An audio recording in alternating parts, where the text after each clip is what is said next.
আসসালামু আলাইকুম দর্শক, শুভেচ্ছা নেবেন। বাংলাদেশ জাতীয়তাবাদী দল ছাত্র দল বর্তমান চলমান বন্যা পরিস্থিতিতে শুরু থেকেই তারা তাদের সহযোগিতা, ত্রাণ বিতরণ, উদ্ধার কাজ অব্যাহত রেখেছে। এখনও তাদের নিত্য নতুন নতুন কৌশলে আমরা দেখেছি, নিত্য নতুন নতুন কৌশলে তারা তাদের শুকনা খাবার বিতরণ, উদ্ধার কাজ, সহযোগিতা, সব ধরনের সহযোগিতা অব্যাহত রেখেছেন। আমরা জানি বিগত প্রায় 15 বছর, 16 বছর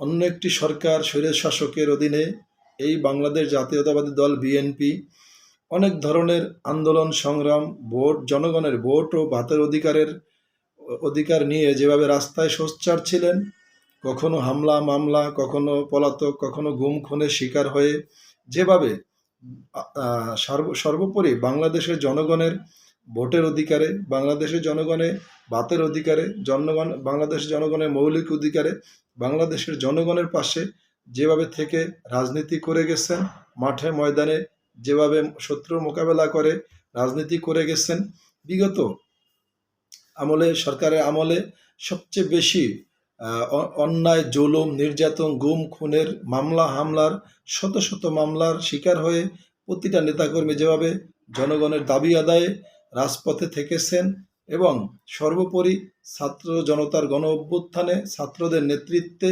যেভাবে দলটি পাশে থেকে গণ অভ্যুত্থান ঘটাতে অগ্রণী ভূমিকা পালন করেছে। আপনারা জানেন ইতিমধ্যে প্রায় 2 থেকে 250 প্রায়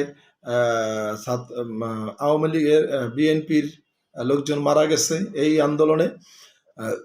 সুতরাং আমি তাদেরকে একটা রাজনৈতিক দল হিসেবে ধন্যবাদ তারা প্রাপ্য, যে বিগত আমলে এত হত্যা গুম খুনের শিকার হয়েও তারা এখন অবধি জনগণের পাশে আছে। এবং আপনারা জানেন এই বন্যার শুরু থেকেই তাদের পাশে ছাত্রদল, বিশেষ করে ছাত্রদল, যুবদল, আওয়ামী লীগের, বিএনপির বিভিন্ন পর্যায়ের নেতাকর্মীরা বিভিন্নভাবে আমরা দেখেছি। বিভিন্ন ধরনের নাম আমি বলতে পারবো, এর মধ্যে শহীদুদ্দিন চৌধুরী আমি দেখেছি কলা গাছে ভরে করে সে জনগণের কাছে পৌঁছেছে, বন্যার্তদের পাশে গিয়ে দাঁড়িয়েছে। বিভিন্নভাবে তারা উদ্ধার কাজ অব্যাহত রেখেছে এবং ছাত্রদল নিরলসভাবে তাদের প্রশংসার দাবিদার, নিরলসভাবে তারা করে যাচ্ছে, উদ্ধার কাজ করে যাচ্ছে। গতকালকে আমি বিএনপির অফিসে যেও দেখলাম অসংখ্য গাড়ি, বিএনপি অফিসের ভিতরে দেখলাম অনেক ত্রাণ সামগ্রী রক্ষণাবেক্ষণ চলছে এবং অনেক গাড়ি প্রস্তুত, কিছু গাড়ি যাচ্ছে আবার কিছু গাড়ি প্রস্তুত হচ্ছে এভাবে। সুতরাং একটা রাজনৈতিক দল হিসাবে জনগণের পাশে দাঁড়ানোর জন্য বিএনপিকে অবশ্যই ধন্যবাদ দিতে পারি।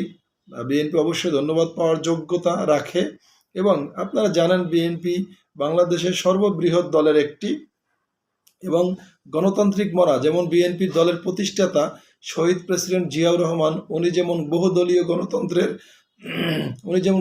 গণতন্ত্রের প্রবক্তা বলা হয় ওনাকে, কারণ আমরা দেখেছি ওনার শাসনামলেই বহুদলীয় গণতন্ত্র উন্মোচিত হয়েছে এবং কি স্বৈরাচার শেখ হাসিনা যখন 75-এর পরে 15 আগস্টের সময় যখন ইন্ডিয়াতে ছিল, তখন এই জিয়া রহমানই তাকে বাংলাদেশে এনে রাজনীতি করার সুযোগ করে দিয়েছে। এটা জিয়া রহমানের মহানুভবতা। আমরা জানি বাংলাদেশের সর্বশ্রেষ্ঠ সফল যিনি রাষ্ট্রপতি তিনি হচ্ছেন শহীদ প্রেসিডেন্ট জিয়াউর রহমান। সুতরাং তার অবদানকে বাংলাদেশে ছোট করে দেখার কোনো সুযোগ নেই। আপনারা জানেন তখন বিএনপি যখন শহীদ প্রেসিডেন্ট জিয়াউর রহমান নিজে হাতে কোদাল নিয়ে রাস্তায় নেমে গিয়েছিলেন খাল খনন করার জন্য। আসলে তার ইতিহাস বলতে গেলে অনেক সময় লাগবে, ওইটা আরেকদিন আমি বলবো জিয়াউর রহমানের উপরে।